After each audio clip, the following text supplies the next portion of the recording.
This is the Relevant Podcast.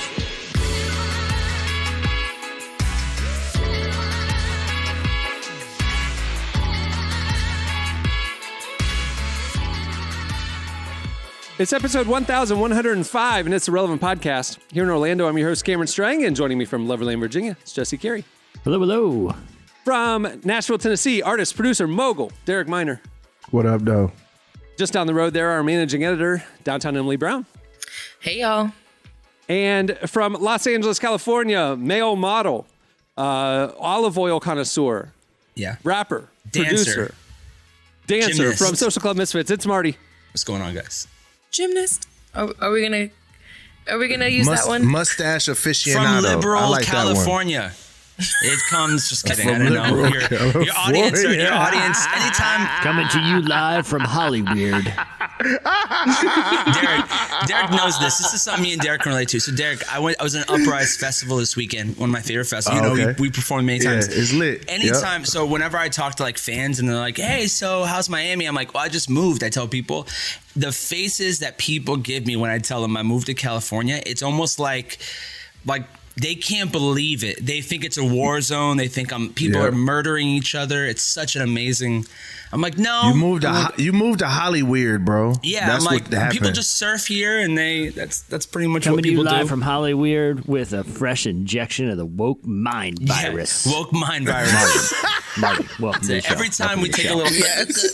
Woke. You know what's the worst part is that like I have to convince people that like being in California, that I am still a Christian. It's like this thing, like I have to, and I always tell people, like I told someone the other day, I said the gospel works the best in the darkness. And I am 100%.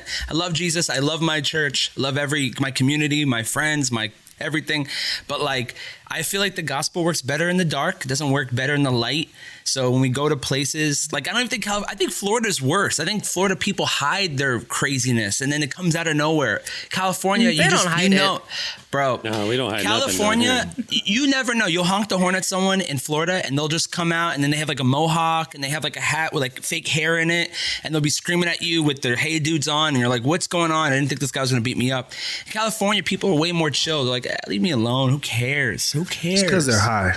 Might be, actually. Everyone's a little burnt out here. I love it, though. Like, they're super kind. Florida, they take time to answer you. Florida, they're on maybe something Florida else. is stressed. They're more on, like, the hyper drugs, right? Like, they're on, like, drugs that get you excited and, like, hyper and then, like weird ones. Yeah, weird and then behind the counter California gas is more of, station like, stuff. let me chill drug. Let me relax with these drugs. And then Dude, Florida we're is more of, dealing like, with different things down heroin. here. Did you see literally yesterday that they shut down half of Disney World because there was bears in the trees? No I mean, way. we got stuff happening. We got real We got problems. stuff happening Real down here. My gosh, what is going on?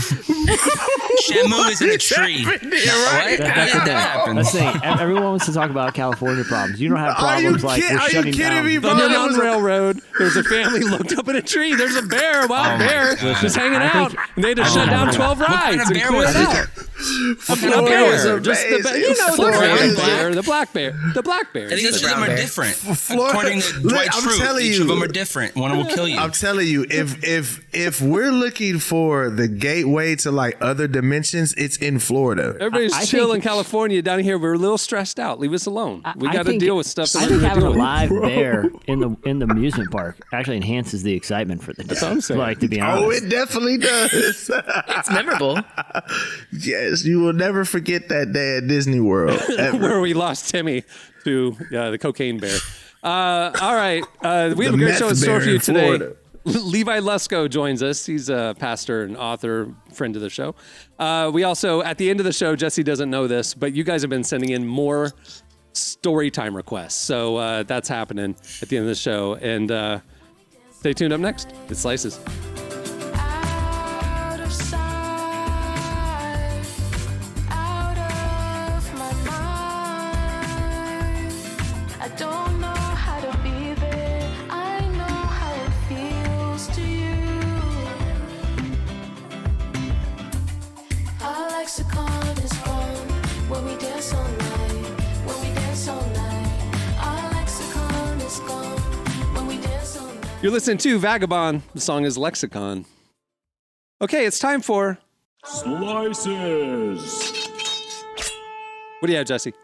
All right, this one I think is pretty cool. I'm interested to hear everyone's thoughts on it, but pretty cool. Neuralink, the company owned by Elon Musk, is looking for some volunteers to actually test the new Neuralink technology, which basically what they're looking for is, ultimately what they hope that this technology will achieve from like a medical perspective is to give people with paralysis more ability, more neurological abilities, especially if they suffer like a spinal cord injury. And to be fair, when we first heard about this, he said stuff like, you'll be able to listen to music inside your head. You won't need headphones. And he said other weird things that we were like, we don't want to control our computer screens with our eyes. We just don't want that. We don't want to have an implant, right? But then when you find out the actual business is because what they're working on is giving paralyzed patients the ability to move their limbs again, or blind patients the ability to see, or deaf patients the ability to hear, but rewiring the nerves in the brain and stuff like that. It's like, oh, okay, this is actually trying to help people, not just... And so what they're looking for this first like clinical trial with real humans is individuals who are quadriplegic because of a spinal injury. So basically, people who had an injury that has, basically not allowed them to use their arms and legs, and they're gonna do this brain implant. And the first step is to do a trial to see if they can be given the ability to move a mouse cursor only with their mind. This is obviously it's incremental steps, but the idea is, can you activate part of your brain that just by thought can execute some sort of activity out in the physical real world? Now, obviously, there's a long way to go between moving a mouse cursor with thought and restoring the use of limbs that are suffering paralysis. But I think it's pretty cool. They actually had I don't know if you guys saw some of the tests they did with I think it was a chimpanzee. It was some sort of primate, some sort of monkey, where they had this implant in the monkey's mind, and they had the monkey play the video game Pong, and every time the monkey scored, he would get a treat. So he was incentivized to kind of play the game better and better. So they gave him the joystick, they hooked him up, he had the Neuralink device, and it would play Pong against the computer and got pretty good at it. Now the twist was the joystick they gave the monkey wasn't actually plugged in. The monkey was actually playing the game with his mind. Yeah, that's what we need as a society is monkeys that can control things with their mind. That's great. Yeah, it reminds me of the time we talked about the monkeys that got drunk. Right. Right. Drunken monkeys, scary. Here's what I'm worried about, right? Elon Musk, this is what I think he's going to do. It's going to start here with good intentions. And in a couple years, he's going to upload a Grimes album to everyone's head, and then we're stuck, kind of like the U2 situation, and now we're stuck with an album. Are you a paraplegic and are you a music fan? That's what they're asking now, right? And so now we're gonna have I'm gonna have Taylor Swift's album programmed in my mind without even knowing, and I'm gonna be listening to it while just trying to take a step of faith. Yeah, we're definitely he's gonna sell it. Uncharted territory, but it's definitely starting off with good intentions, but and it's going to twist. That's how it happens. Money gets involved. Humans. Yeah, Elon Musk gets, and now I have to pay for X to be on it. He wants to do that now. Money's going to be. Or now they're hacking my brain. Yeah, they're going to sponsor. They're going to sponsor you with Jiffy Lube commercials and stuff in our brains, bro. I'm telling you. I want to get that. Think about this though. Think about this. Only 10 years ago, I used to think my phone was safe. Now people are calling people they'll use your number to call someone else. Yeah. It's like technology is just progressing. Somebody's Facebook gets hacked every week. So my thing is no matter what kind of technology we do, there's always going to be somebody that exploits it and they're going to turn and hacking someone's brain or putting technology in someone's brain is just it's terrifying to me. Think about the computer systems that you would think would be most secure. Department of Defense, casinos. They hack them all right the now, time. MGM is dealing with a massive cyber attack where they're losing $8 million a day That's right crazy. now. Exactly. Because all MGM casinos and resorts have been cyber attacked. People are locked out of their rooms. All the games won't play. You'd think they would be investing in cybersecurity I don't want stuff in my brain. I'm sorry. I think it's amazing that paralyzed people might be able to get, whatever. But like, there's I hope this demands too doesn't for go the beyond Vegas. that. There's demands. Like, imagine someone hacking your brain, like, hey, we have a demand. You have to, and it turns into some Black Mirror type stuff where I don't know. I know I'm going crazy off the rails right now. I had too much coffee, but that's where my mind's going right now. Well, Right. Black Mirror is going to start to happen. you're talking to two people who believe in conspiracies quite readily in Jesse and Derek. So, You guys really are. Oh, What's your? yeah, What's your? for I sure. don't believe in I love any a of them. great Give me a good one, conspiracy. please. Give me a good one. Jesse. Yeah, There it yeah. is. Well, But yours are all sweet and kind. They're not like diabolical like some of my friends who are like. See, I only like Population low control. stakes ones though. Where like Yes. no one's like my favorite is like I don't think we landed on the moon in 1969. Like Oh, stop it. we're fine. you okay, hold on, Emily. So Hold on, all right. Cameron. All right, hold on. Yeah, go ahead. I want to address this one Opening this because window. I think we absolutely. I had a space scrapbook in fourth Listen, grade. I grew up loving the space program. That's There's so no nerdy. way. I think we absolutely. So- landed- so I went to nerdy. space camp 3 years ago. I mean, come on. Leave my friend alone, Emily. Emily, Not I make think- fun of my friend. I think we absolutely landed on the moon, but I do think the moon landing footage is fake. All right, Sure. Here. I think Because they. Yeah, I because think the we've real landed footage since wasn't then. ready for primetime No. broadcast, so they had another. But I mean, Standby. they've only. So you think humans have walked on the moon? Yes I think or no? we've gotten there. I don't think we got there when we said we did, but I think we've gotten there since. But we only went like 2 other times after that. It was pretty close succession, right?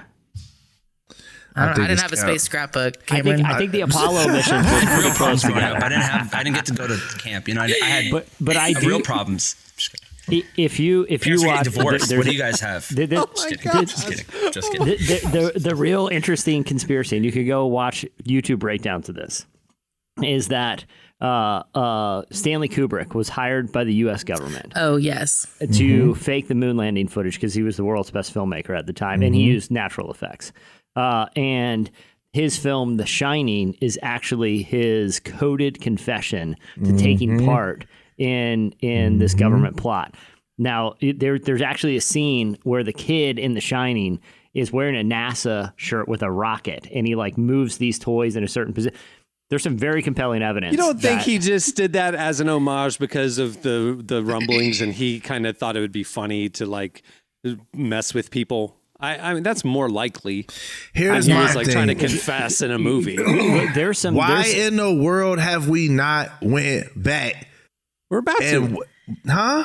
About to. That's what's happening. You right said, now. bro, so think about this. You saying that it's taken us what 40 years? We didn't need to get to. the technology. 60. Why didn't we need? Okay, why do so- we need to go back now? So back when it was announced by Kennedy, it's obviously the 60s, incredibly tumultuous decade. It was a way for the government to kind of rally American kind of pride and stuff. This was post-war by a couple 20 years. The Cold War was happening. It Okay. gave us a rallying cry. So they invested crazy in it and they did it. The problem is after we went a few times, nobody cared anymore, and it was incredibly expensive. We had done all the technological advances that we needed to develop to get there, and it really wasn't adding anything, and it cost so much money. We had a war going on. So why didn't we just? or- Why didn't we just shut down NASA then? Since No, nobody but cared? they stopped the rocket program and they started developing the shuttle program, which was meant to have a different goal. It was supposed to take us up all the time with a reusable craft versus a one-off rocket. And so then you could do a space station. You could actually start working on developing the space industry, satellites, and things like that. It just shifted priorities. We didn't need to go back to the moon. We needed to economize space, and that's what happened. We don't need Or- to do a lot of stuff that we do. or When we do it. whoever or whatever we found up there asked us not to come back, and there was a technology exchange, and we've been reverse engineering. You want to go conspiracies? You know, Let's there get is it. some. Let's get it. Look up music heard from Dark Side of the Moon by NASA astronauts. I'm just throwing it out there. Just Your I actually- version of the internet is blocked by about 17 filters in my house. I couldn't search up half of what you it's do. the dark. It's the darkest of dark Oh yeah, webs. yeah. And then after that, look at Project Fishbowl. I'm Sorry, good. I just can't get over Cameron having like a space scrapbook growing up. Like that's what I keep Fourth grade. imagining. The fourth grade.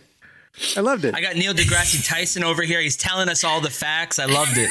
Derek had real questions, and so did Emily and Jesse. And Cameron's like, "Well, I got it. Listen, Hey, he guys, actually gave us like real good information. See, that's the thing about conspiracy theorists. If somebody knows something, those theories go out the window. Cameron knew. Debunked them. Debunked us. Fact checked them. This is how uninformed. We all seem to be about the space program.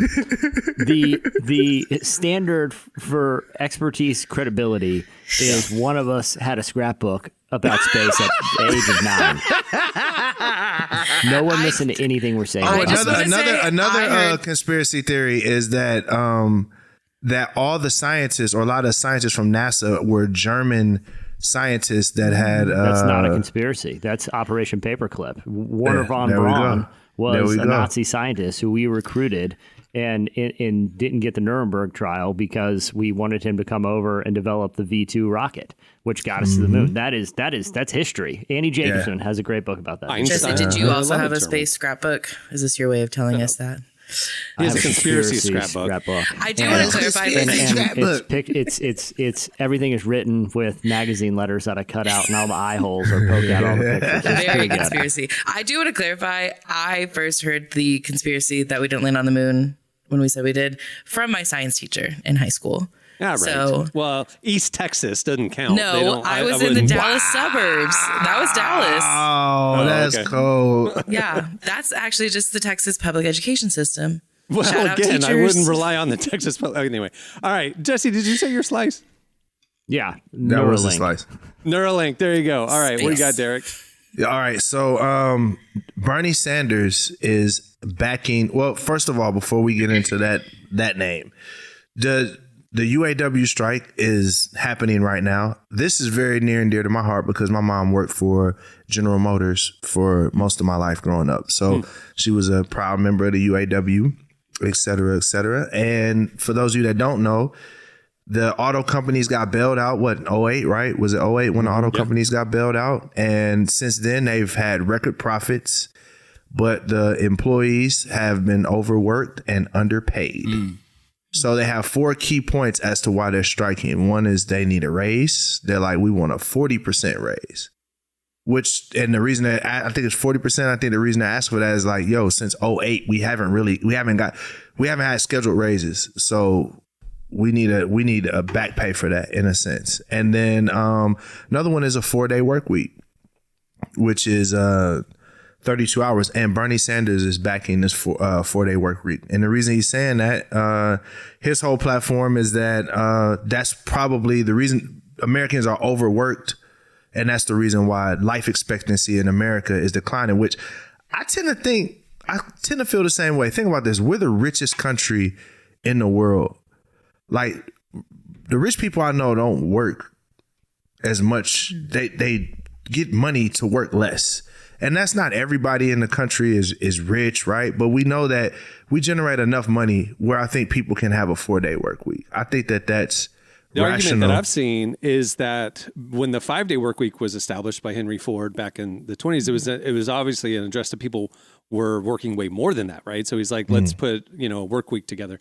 Yeah. And I saw somebody defend the fact that like now with the technological tools we have available and the productivity tools we have available, we can be far more productive today in 4 days than anybody could have been in 5 days in the 60s or whatever, when you had to do manual, you had to have pay secretaries to transcribe your letters and you had to mail them, whatever. Now it's just like shoot a text, boom, I'm done. I don't need to invest all the same amount of time to accomplish the same amount of work. And so a 4-day work week would be just as productive as a 5-day in less technological times. Yeah.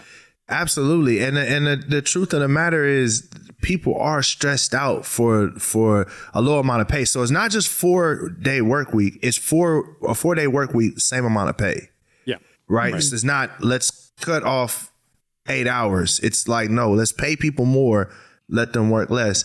And I agree with you, Cameron, is that productivity is probably going to go higher. It's probably would be much higher. The other thing I heard that they're striking about is like the old way in the auto industry is like legacy workers make something like 4 or 5 times more than new employees, younger employees. And there's this like 2-tiered system.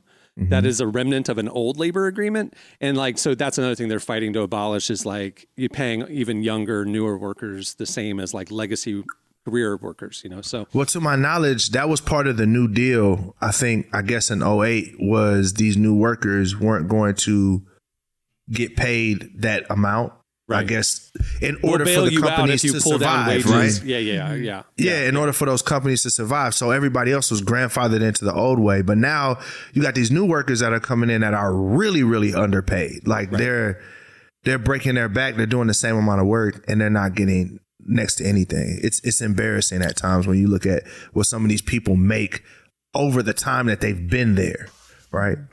You know what we should do? I like the idea of a 4-day work week because my old job, it was, normal 5-day, 8 to 5. But in the summer, since I worked for a university, things were a lot slower. And so we were able to do a 4-day work week. We kind of we would like rotate who got to do it that week.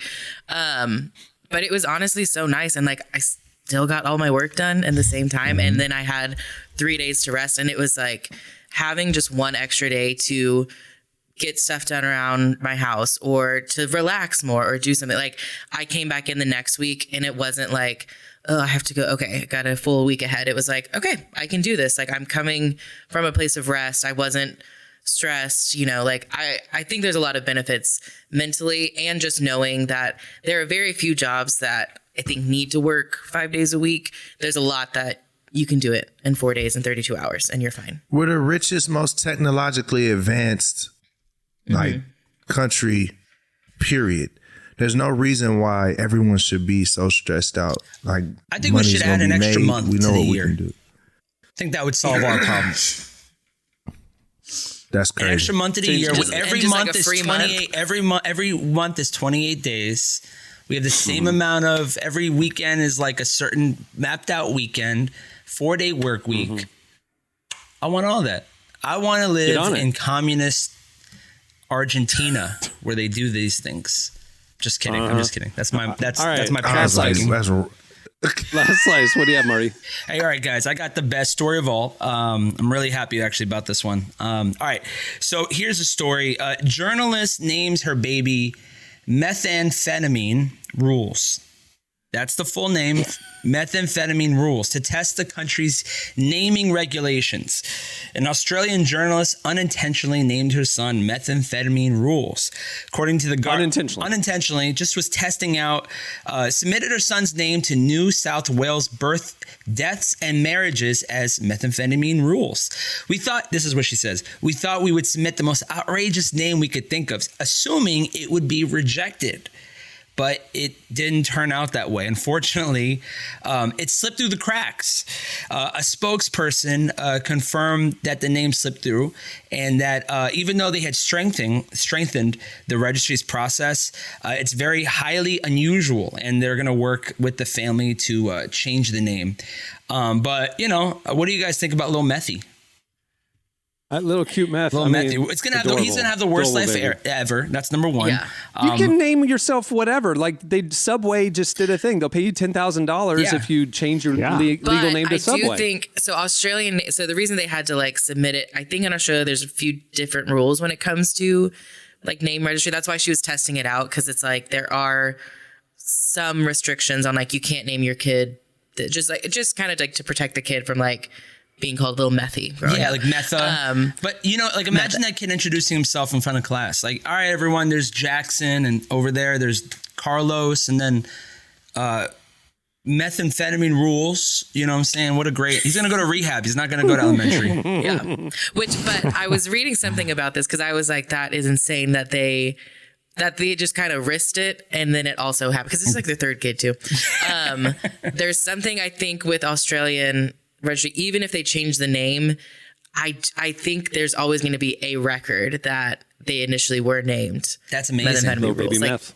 That will carry them with the rest of their life. That's amazing. So forever, they'll be a little Methy. Whose idea was that? You think it was the mom's idea? Dude, we should just try it. The mom and the dad was like, no, don't do that. I'm putting this on the dad. That's a dad idea. That is a dad idea. He was thinking about the Roman Empire, and he was like, I wonder how strict their standards were. She had Enrique for him originally, and he was like, wait a second. All right, well, that'll do it for... Slices. All right, check out relevantmagazine.com every weekday where we're covering stuff like that. All right, stay tuned. Up next, Levi Lusko joins us. In my back, don't get cold. Your world is just about to. I left all the water running at home. Then drove around with a car that we stole. All of a sudden, they just wanted to know how I really feel. So I just danced.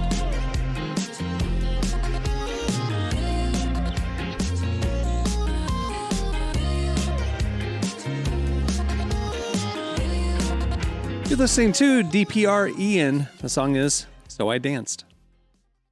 Well, our guest today is Levi Lusko. He's a pastor and author of books like Through the Eyes of a Lion, I Declare War, and his latest, Marvel at the Moon. We sat down with him to talk about the ongoing loneliness epidemic so many young adults are battling and how the church can step in and offer solutions. Here's our conversation with Levi Lusko.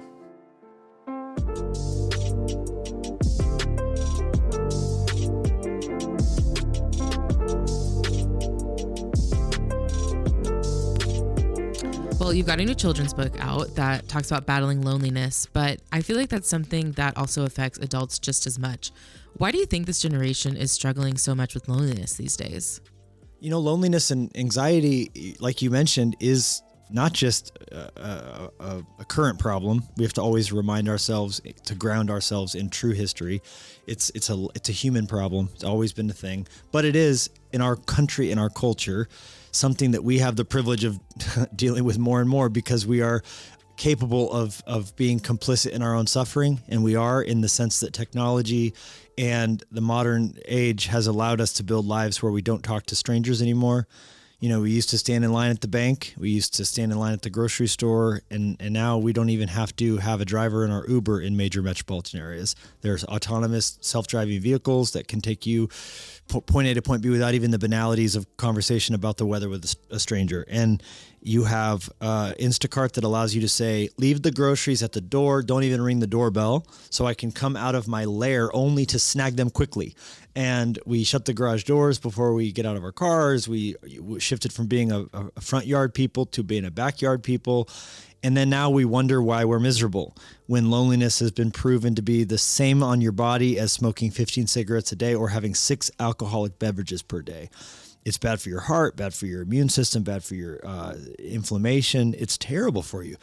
I mean, in newsflash, in prison, they put you in solitary confinement as a punishment. But somehow we've built a life of ease, convenience, transactions that is lonely. And then we're now all confused why it's so hard when all of our interactions are digital and we don't have the beauty and the power of talking to someone we don't know, you know? So that's probably more than you wanted to know, but some part of why we're alone and why we're lonely. I do think there is a small argument that in some ways technology has allowed us to stay connected more than ever, like through phone calls and FaceTimes. But I think it's replaced, like you said, a lot of those like smaller interactions, that quality time. I think it might be really helpful to know, like, how can we like live in our world and not completely reject technology, but make sure we're being healthy with it and balancing it. Very good. We have to let it be a servant and not a master. All right. And easier said than done. Same's true of money. Same's true of fire. I just finished this book about the worst wildfire in American history. 1910, it burnt an area down the size of New Jersey, you know, very large. Enough wood was burned in this fire to keep America full of lumber for 10 years. And it all burnt down in 30 days. September 1st, the fire was put out. 3-state area, Montana, Idaho, Washington.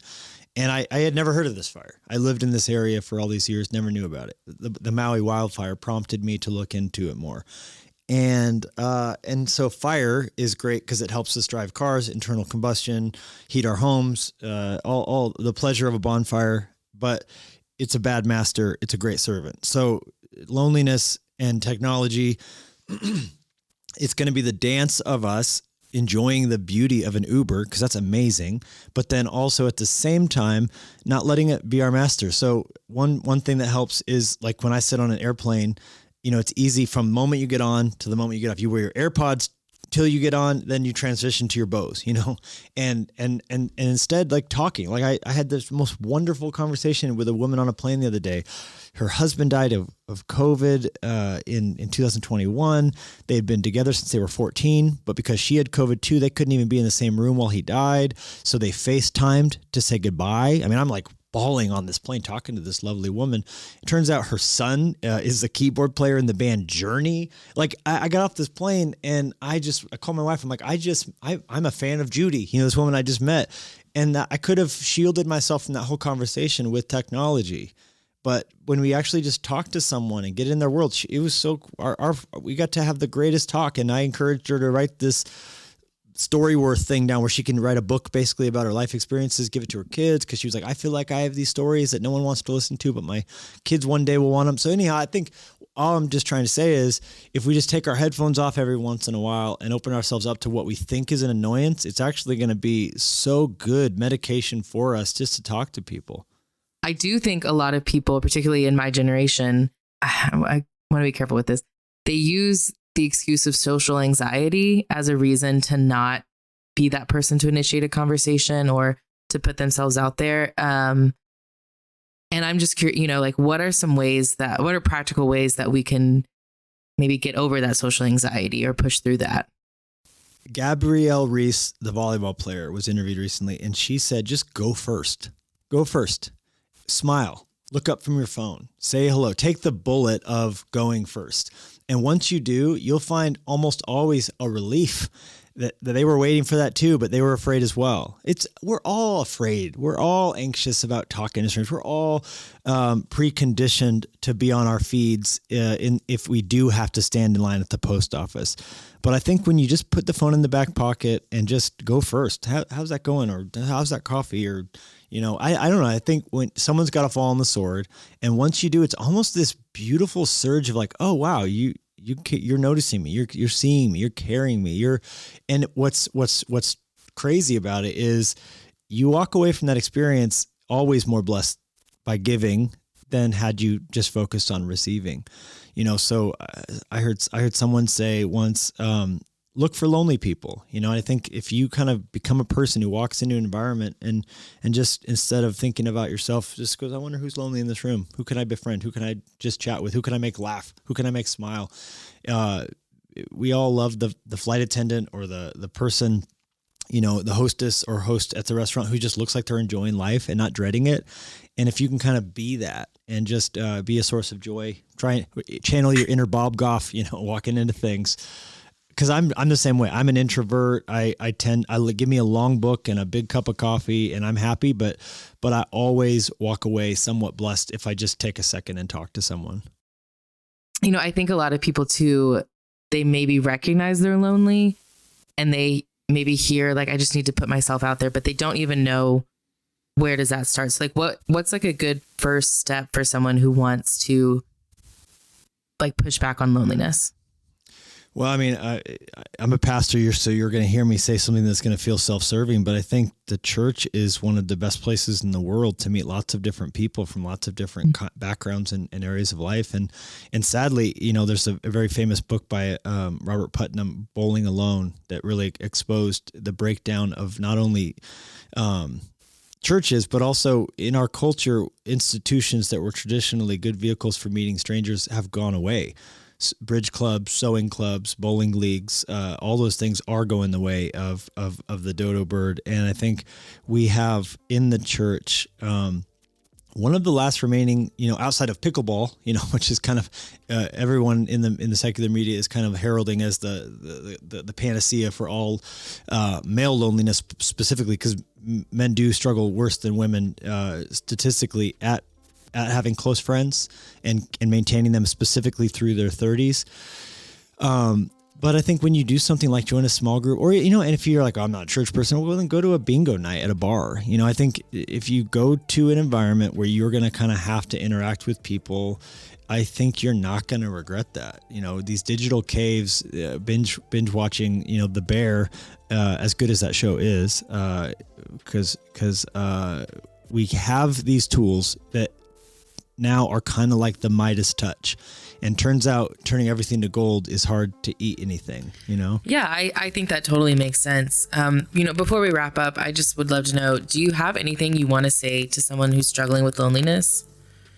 Get outside yourself, do the mess, sign up for a church small group, get into a bingo night, serve a team. My wife's first small group she was 14 and she was in a small group with all these 70-year-old women. It was the only one left that had spaces. And she's like, oh, dang it. But she says that was what she needed. She didn't need more time with 14-year-olds. They were all just having crushes on Uncle Jesse from Saved by the Bell. She needed these 70-year-old women to go, hey, I'm looking back on my life with regret and with heartache and with blah, blah, blah. And she's like, I got so much wisdom. And I'm like on the other side going, I'm glad I got married to a woman who at 14 was getting mentored by 70-year-olds. So, don't just look for people like you. You're probably thinking, well, I need other people like me. Well, that's where you spend all your time on Reddit. You're getting advice from the other people who are complaining about Delta's changes to their Sky Club policy. You go birds of a feather flock together. Your best friends of ever might be people completely different from you in lots of ways, and don't let that stop you. Take the jump, and then, because we were talking about it, I'd say if you have kids, get Marvel at the Moon, read it to them, and I hope it helps them, because it's all about you're never alone in God's majestic universe.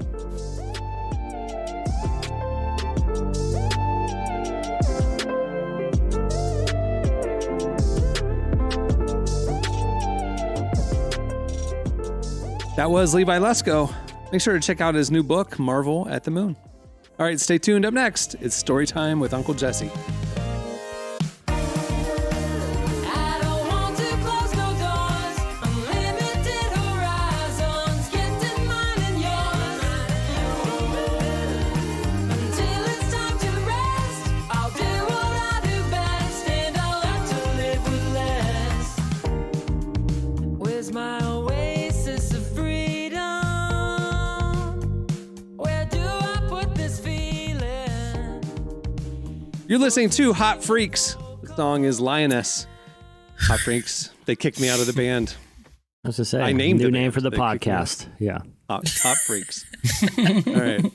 Okay, it's time for... Okay, well, normally we play a game here, do other little things or whatever. This summer, we did a little round of story time with Uncle Jesse. Jesse has told many, many stories over the years, and we actually just randomly in July asked you guys, what are some of your favorite stories? Because I don't think Derek and some of the cast has heard them. And so you guys hit us up, and you have still been hitting us up. Like, we stopped that series. We did like 3 or 4 of them. Yeah. And we said, we're done. But you guys keep tweeting us asking for more of these Jesse stories. So fine, we'll do a few more. Jesse, you've got to write a book. Like, yeah, please. Apparently you have so many.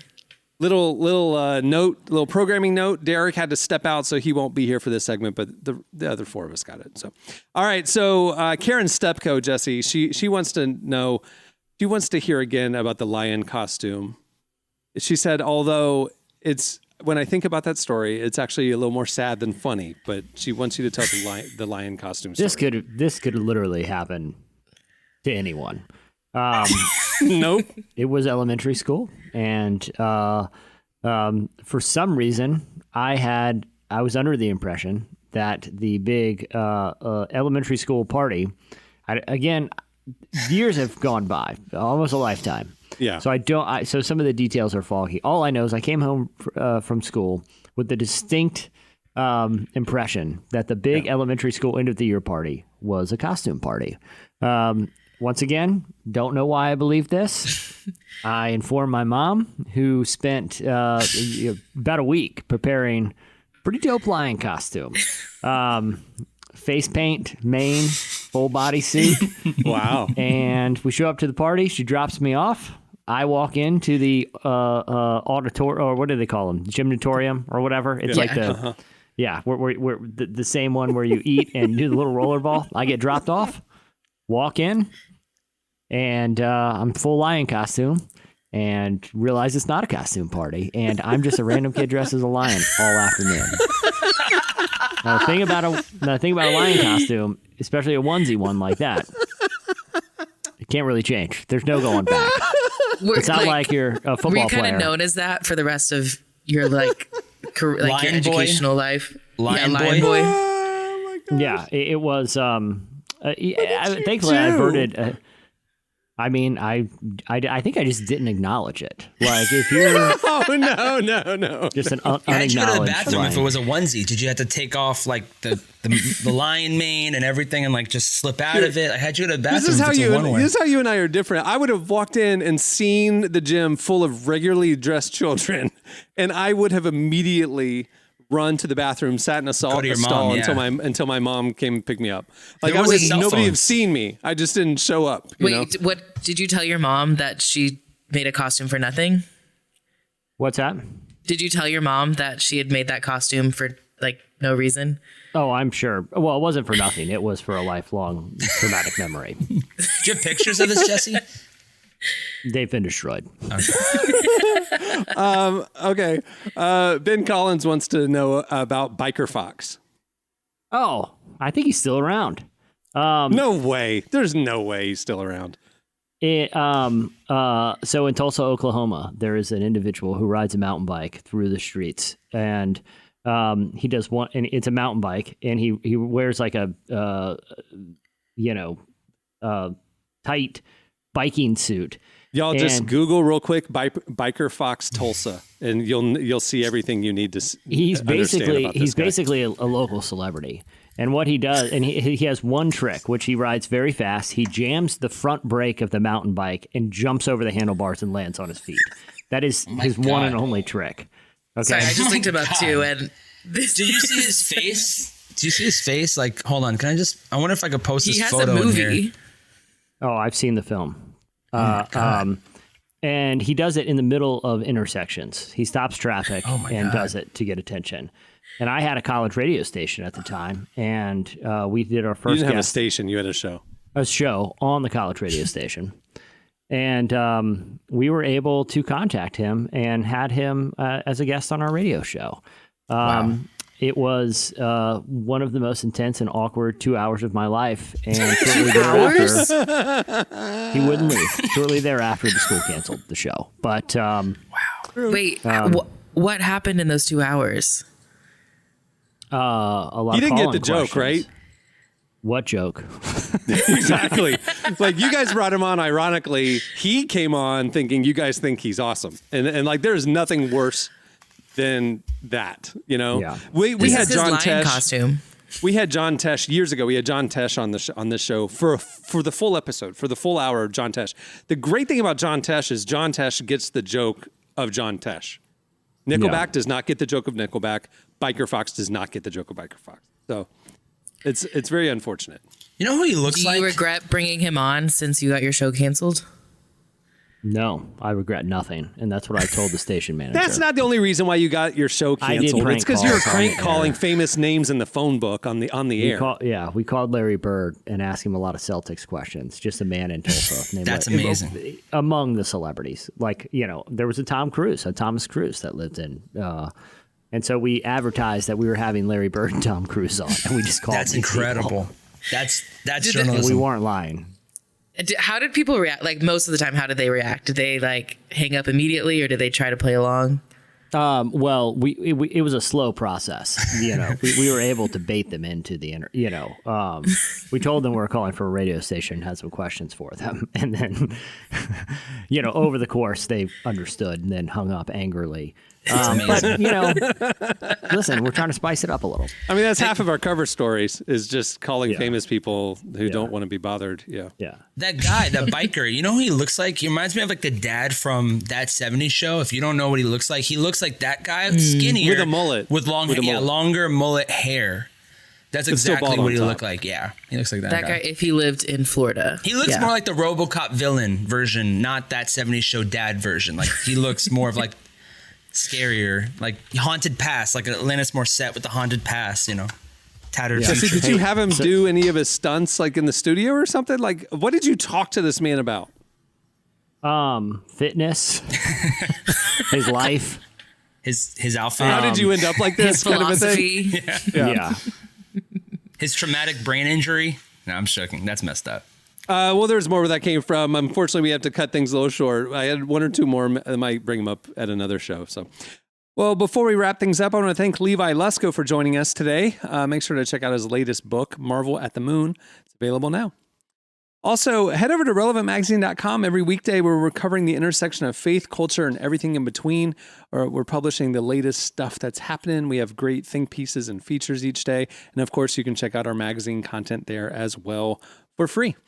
Also, check out Relevant Plus. It's the best way to experience our content. All the info is right there at the site. Plans start as low as $250 a month, and you get ad-free, unlimited content on relevantmagazine.com. You get the ad-free version of this podcast, exclusive subscriber podcast, and more. Like I said, all the info is right there on the Relevant Plus tab at relevantmagazine.com. Okay, on that note, we'll wrap it. I'm Cameron Strang. I'm Jesse Carey. I'm Emily Brown. It's Marty. For Derek, we'll see you guys on Friday. Have a great week, everyone.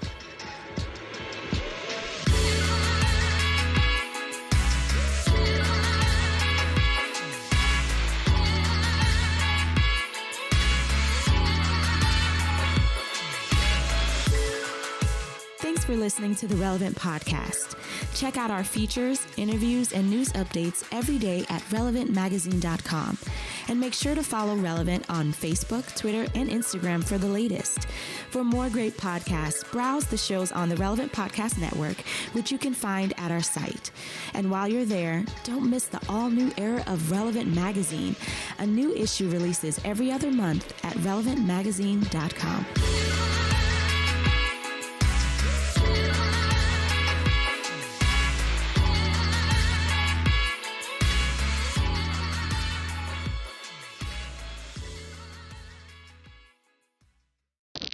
I regret nothing. Relevant Podcast Network.